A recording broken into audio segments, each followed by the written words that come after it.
पुष्पा दीदी, हमने 4 महीनों से घर का किराया नहीं भरा है। कल सरपंच जी हमें घर से निकालने की धमकी दे रहे थे। मैं पैसों के जुगाड़ में लगी हुई हूँ, पर क्या करूँ, गांव में कोई हमें उधार भी देना नहीं चाहता है। बड़ी बहन पुष्पा उदास होकर छोटी बहन रूपा को अपनी हालत बताती है। इतने में दूसरी बहन कजरी कहती है, हमारी किस्मत तो देखो, जो भी काम शुरू करते हैं चलने से पहले ठप हो जाता है।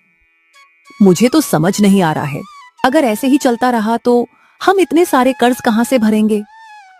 तीनों बहनें घर में बैठी अपना सुख दुख बांट ही रही थीं। इतने में उन्हें एक आवाज सुनाई देती है, बाहर निकलो तीनों की तीनों। आवाज सुनते ही तीनों घर के बाहर निकलती है। सरपंच को अपने सामने गुस्से में खड़ा देख पुष्पा पूछती है, क्या बात है सरपंच जी, इतनी सुबह सुबह हमारे घर कैसे आना हुआ। सरपंच गुस्से में बोलता है, बहुत हो गया, अब तुम तीनों इस घर से जल्द निकल जाओ। पर क्यों सरपंच जी, आखिर हमने किया क्या है। तुम तीनों महारानियों ने पिछले 4 महीनों से किराया नहीं भरा है। अब मैं तुम्हें और मोहलत नहीं दे सकता। ऐसा न कीजिए सरपंच जी, हम पर दया कीजिए, हम कहाँ जाएंगे, क्या करेंगे। ये सब तुम्हें पहले सोचना चाहिए था। मुझे और कुछ नहीं सुनना है, निकल जाओ मेरे घर से। सरपंच बड़ी निर्दयता से तीनों बहनों को घर से निकाल देता है। तीनों बहनें दर दर भटकने लगती हैं। आज हमें घर से निकले पूरे 3 दिन हो चुके हैं। हम और कब तक यूं ही भटकते रहेंगे। हिम्मत मत हार रूपा, हमें कहीं न कहीं रहने का आसरा मिल ही जाएगा। मुझे नहीं लगता कि सरपंच जी ने हमें सिर्फ पैसों के लिए निकाला है, जरूर बात कुछ और है। भला आपको ऐसा क्यों लग रहा है दीदी। वो इसलिए क्योंकि जब हम घर से निकल रहे थे तब उसके चेहरे पे एक अलग ही मुस्कान थी।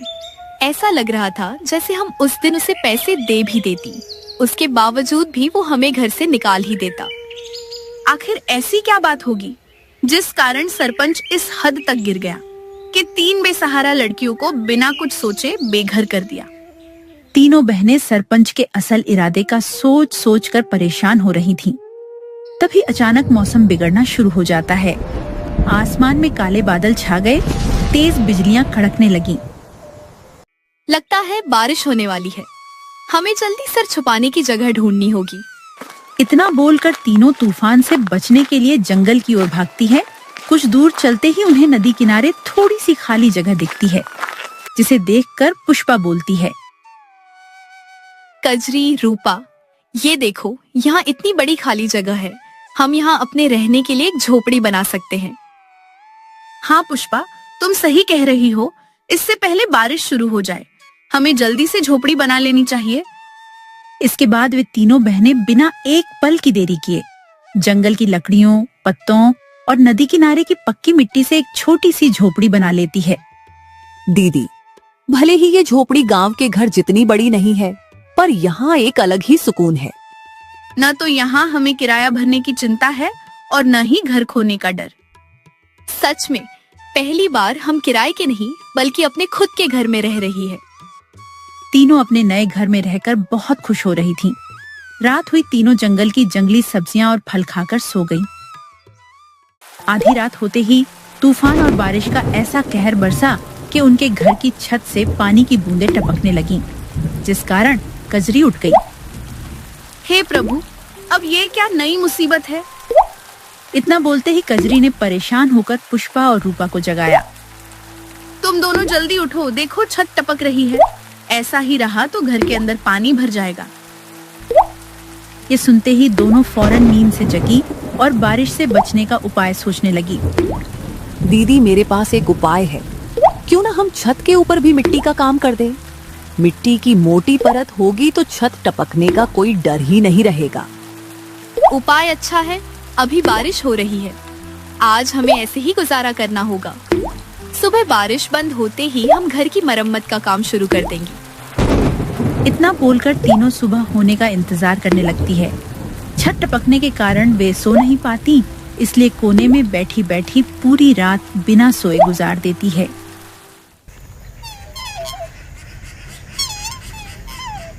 सुबह होती है, बारिश के रुकते ही वे तीनों छत की मरम्मत में लग जाती है। तुम दोनों यहीं रुको, मैं मिट्टी लेकर आती हूँ। थोड़ी देर बाद पुष्पा मिट्टी लेकर आती है और फिर तीनों बहनें छत ठीक करने लगती हैं। अब उनका घर पहले से और भी मजबूत बन गया था। ऐसे ही दिन बीतते चले जाते हैं। अब तो गांव में हर रोज बारिश होनी शुरू हो गई थी, लेकिन तीनों बहनों के घर पर बारिश का कोई असर नहीं पड़ता था। एक दिन बारिश के छुट्टे ही पुष्पा और कजरी सरपंच के घर जाती है। क्या हुआ, तुम दोनों बहनें यहाँ क्या कर रही हो? घर लेने की उम्मीद न पालना फिर से। सरपंच जी, हमें घर वापस नहीं चाहिए। हम तो बस आपसे एक मदद की उम्मीद करने आए हैं। कैसी मदद? हो सके तो आप हमें कोई काम दिलवा दीजिए। जो भी मुनाफा होगा उसमें से हम आपको भी कुछ हिस्सा दे देंगी। लगता है गरीबी में तुम दोनों बहनों की मति मारी गई है। तुमने ऐसा सोचा भी कैसे कि मैं तुम्हारी मदद करूंगा? आप तो गांव के सरपंच हैं, आपको तो गांव में हर किसी की मदद करनी चाहिए। ये आपका फर्ज है सरपंच जी। अब तुम दोनों मुझे मेरा फर्ज सिखाओगी। मेरे इतने बुरे दिन नहीं आए कि मैं तुम अनाथ बहनों से सलाह लूं। सरपंच उनकी खूब बेइज्जती करता है, मानो जैसे वो बरसों पुरानी कोई दुश्मनी अपने गुस्से के जरिए उनपे निकाल रहा हो। कजरी और पुष्पा उसके ऐसे बर्ताव से परेशान हो चुकी थीं। आखिर आप हमसे इतनी नफरत क्यों करते हैं? हमने आपका बिगड़ा ही क्या है? मैं तुम्हें जवाब देना जरूरी नहीं समझता। अब जाओ यहाँ से, मेरा दिमाग ना खराब करो। इसके बाद दोनों मायूस होकर सरपंच के घर से निकल जाती है। दोनों के अंदर घर जाकर रूपा को सब सच बताने की हिम्मत नहीं रहती है, इसलिए दोनों वहीं रास्ते में रुककर परेशानी का हल सोचने लगती है। कजरी, अब हम क्या करेंगे? काम नहीं मिलेगा तो अपना पेट कैसे पालेंगे? कब तक हम जंगली सब्जियां और फल खाकर गुजारा करेंगे? ऐसे तो हमारी सेहत बिगड़ जाएगी। मुझे तो रूपा की फिक्र हो रही है।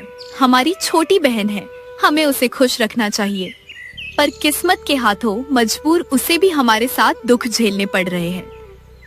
दोनों बहनें एक दूसरे से अपना दुख बांट रही थीं। तभी अचानक वहाँ गांव की कुछ औरतें आती हैं।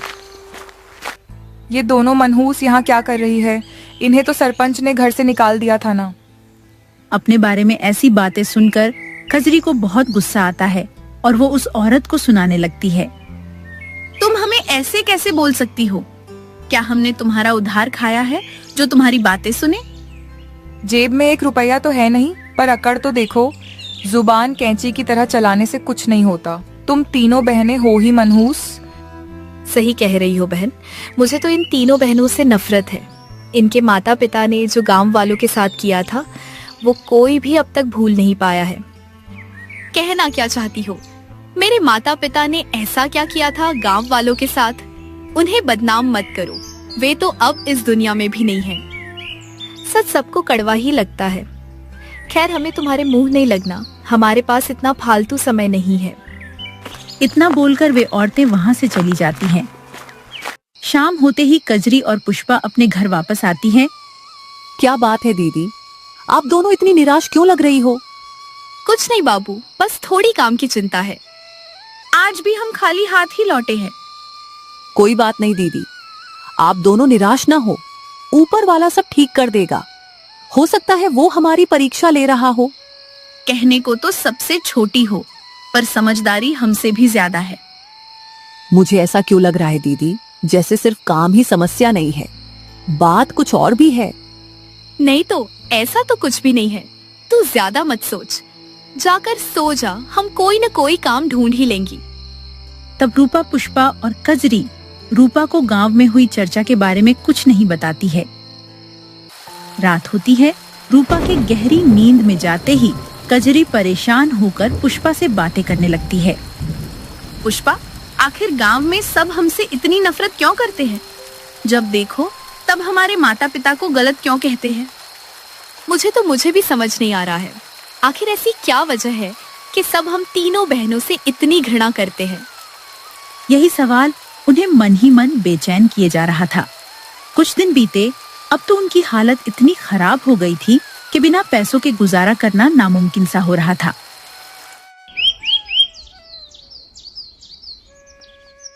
इसलिए एक दिन पुष्पा ने गांव के सबसे धनी व्यक्ति श्यामलाल से मदद लेने की सोची। कजरी, रूपा, तुम दोनों घर पर ही रहना, मैं थोड़ी देर में आती हूँ। अब तुम कहाँ जा रही हो? बाहर मौसम खराब है, कभी भी बारिश हो सकती है। इसीलिए तो कह रही हूँ, घर पे ही रहना दोनों। मुझे श्यामलाल से काम के सिलसिले में बात करनी है। मैंने तो सुना है वो श्यामलाल काफी क्रूर और लालची है। पुष्पा, तुम अकेले घर का बोझ उठाने का सोच रही हो क्या? भूलो मत, तुम मुझसे कुछ महीनों की ही बड़ी हो। इसका मतलब ये नहीं कि मैं आराम करूं और तुम अकेले काम करो। मैं घर में अकेली रहकर ऊब जाती हूँ। अब मैं भी काम करूंगी और घर खर्च में आप दोनों का हाथ बटाऊंगी। दोनों ने साथ काम करने की जिद ठान ली थी, इसलिए पुष्पा उन्हें चाहकर भी मना नहीं कर पा रही थी। अब तीनों बहनें श्यामलाल के घर की ओर निकल पड़ती हैं। रास्ते में मिलने वाले हर लोग उन्हें नफरत की नजर से देखते हैं, लेकिन तीनों अपनी हिम्मत नहीं हारती हैं और श्यामलाल के घर पहुंचती है। श्यामलाल अपने घर के सोफे पे बैठे आराम फरमा रहा था। सेठ, हमें कोई काम दे दीजिए, हमें काम की बहुत जरूरत है। अरे तुम तीनों आओ आओ, मैंने सुना है तुम्हें बेघर कर दिया गया है। बहुत अफसोस हुआ सुनकर। किस्मत के आगे किसकी चली है साहब? गांव में कोई हमारी मदद नहीं कर रहा है। हम बड़ी उम्मीद लेकर आपके पास आए हैं। क्यों नहीं, मैं तुम तीनों को जरूर काम दूंगा और पगार भी अच्छी दूंगा। आखिर तुम तीनों हमारे गांव की ही बेटी हो। ये सुनकर तीनों के होश उड़ जाते हैं। रूपा हैरान होकर मन में सोचती, ये श्यामलाल तो दिल का बड़ा अच्छा है। लोग फिजूल में इसके बारे में फालतू की अफवाह फैला रहे थे। रूपा इतना सोचती ही है, इतने में श्यामलाल उन्हें कुछ पैसे देकर काम करने को बोल देता है। ये लो, कुछ पैसे रख लो और आज से ही काम में लग जाओ। और हाँ, आगे कभी भी पैसों की जरूरत हो या कोई भी परेशानी हो तो बेझिझक मुझसे कहना। शुक्रिया सेठ, आप सच में बहुत भले इंसान हो। भगवान आपको हमेशा तरक्की दे। इतना बोलकर तीनों मजदूरी के काम में लग जाती है। दिन बीतते हैं, अब उनकी थोड़ी आमदनी होने लगती है। अब उनके घर में न तो राशन की कमी थी और न ही पैसों की। श्यामलाल ने तो जैसे उन तीनों की किस्मत ही बदल दी थी। एक दिन मौसम की मार गांव पे ऐसी पड़ी कि बारिश ने रुकने का नाम ही नहीं लिया। न जाने अचानक मौसम को क्या हो गया है, बारिश रुकने का नाम ही नहीं ले रही है। आज 4 दिन हो गए हैं, हम काम करने नहीं गए।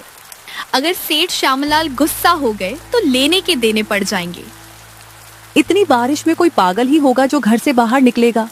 आप फिक्र मत करो, सेठ श्यामलाल बहुत अच्छे हैं, हमारी परेशानी समझेंगे। हाँ, ये तो है, वो हमारी जिंदगी में एक फरिश्ता बनकर आए हैं। जहाँ सबने हमसे मुंह फेर लिया, वहाँ उन्होंने हमें सहारा दिया। वैसे मुझे आप दोनों से कुछ बात पूछनी है। क्या बात है रूपा? किसी ने कुछ कहा क्या?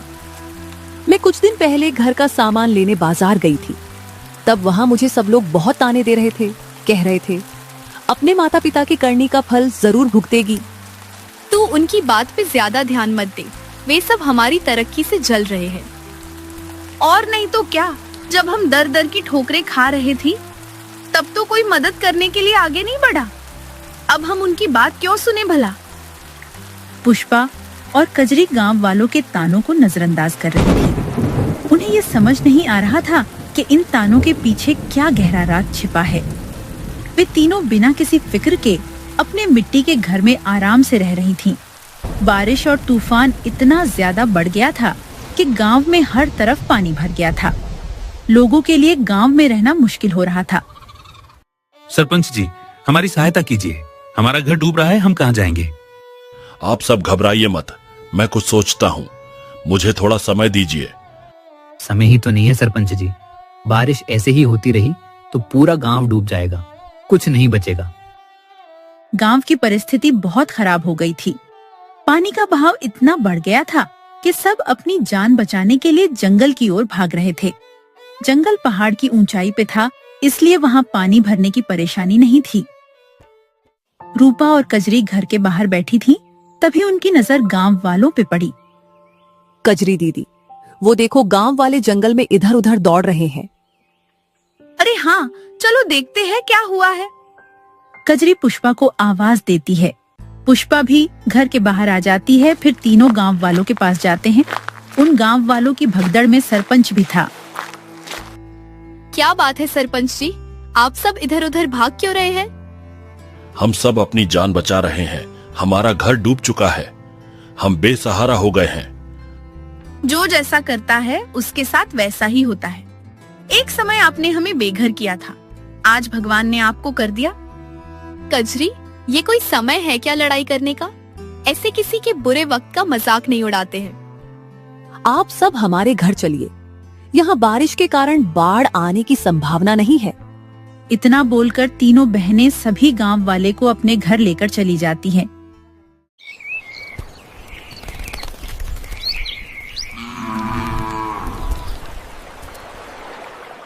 दो दिन बीतते हैं, बारिश का कहर कम होता है। सब अपने अपने घर जाने की तैयारी करने लगते हैं। तब सरपंच, हमें माफ कर देना तुम तीनों। हमने तुम्हारे साथ बहुत अन्याय किया है। हमने तुम्हारे माता पिता की गलतियों की सजा तुम तीनों बहनों को दी। आप सब अक्सर हमारे माता पिता की गलती की बात करते रहते हैं। आखिर उन्होंने ऐसा क्या किया था जिसकी सजा आप सब हम तीनों बहनों को देते आ रहे थे? सरपंच जी, आज आपको सच बताना ही होगा। आखिरकार सरपंच अपनी चुप्पी तोड़ता है और उन्हें सालों पुराना राज बताता है। तुम्हारे माता पिता ने सालों पहले मंदिर के गहनों की चोरी की थी। ये सुनते ही तीनों के पैरों तले जमीन खिसक जाती है। नहीं, ये मुमकिन नहीं। भले ही हमारे माता पिता हमारे साथ ज्यादा समय तक नहीं रहे हों, पर फिर भी हम ये यकीन से कह सकते हैं कि वो ऐसे बिल्कुल नहीं थे। हाँ, मैं 9 साल की थी जब मेरे माता पिता गुजरे थे। उनके गुजरने से पहले वो मुझे हमेशा सच्चाई और धर्म के मार्ग पर चलना सिखाते थे। अब आप ही बताइए, जो अपनी बच्चियों को इतने अच्छे संस्कार दे, वो भला चोरी जैसा गलत काम कैसे कर सकते हैं? तीनों जिद पे अड़ गई थी कि वे अपने माता पिता के माथे पे लगा ये कलंक मिटा कर रहेगी। वे तीनों सरपंच के ऊपर भड़कने लगी थीं। तभी अचानक एक बूढ़े बाबा की आवाज आती है। वे दोनों सच्चे थे। ये सुनते ही सबकी नजर उनके ऊपर जाती है। आप कौन है बाबा? मुझे नहीं पहचाना सरपंच? मैं उस मंदिर का पुजारी हूँ। तुम्हें कहाँ से याद होगा? उस वक्त तो तेरा पिता गांव का सरपंच था। चलो सब मेरे साथ, आज सारे रहस्यों से पर्दा उठेगा। इतना बोलकर बूढ़े बाबा सबको श्यामलाल के घर के आंगन में लेकर जाते हैं। सरपंच, यहाँ खुदाई करवाओ। खुदाई शुरू होती है। मिट्टी के अंदर से मंदिर का खजाना निकलता है। ये खजाना यहाँ कैसे? क्योंकि श्यामलाल ही असली चोर है। वो तेरे पिता का खास मित्र था। उनसे चोरी करके तेरे माता पिता को फंसा दिया। अगर आपको सच पता था तो आपने अब तक किसी को कुछ बताया क्यों नहीं था? मैंने श्यामलाल को चोरी करते देख लिया था, इसलिए वो मेरी जान का दुश्मन बन गया था। उससे बचने के लिए अब तक मैं अपनी पहचान छुपाकर घूम रहा था। वो श्यामलाल बाढ़ से बचने के लिए शहर भाग गया है। अब हम उसे सजा कैसे देंगे? उसने मेरे माता पिता का नाम खराब किया है। इतने सालों तक उसकी वजह से आप सब ने हमें इतने ताने मारे, मेरे माता पिता को कोसते रहे। उसे उसकी भरपाई करनी होगी। हम कैसे भी करके उस श्यामलाल को गांव वापस लाकर रहेंगे। दीदी, मुझे ये समझ नहीं आ रहा है, अगर श्यामलाल इतना बुरा था तो उसने हमारी मदद क्यों की?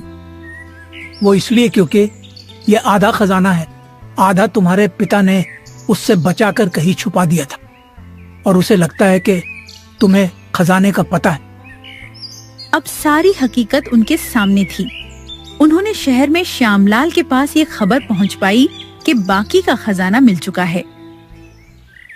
श्यामलाल लालच के भंवर में फंस गया और गांव दौड़ा चला आया। सभी गांव के चौराहे पर खड़े उसका इंतजार कर रहे थे। कहाँ है मेरा खजाना? तुम्हें खजाना नहीं, हथकड़ियां मिलेंगी सेठ। ये सुनते ही श्यामलाल समझ जाता है कि उसे झूठ बोलकर बुलाया गया है।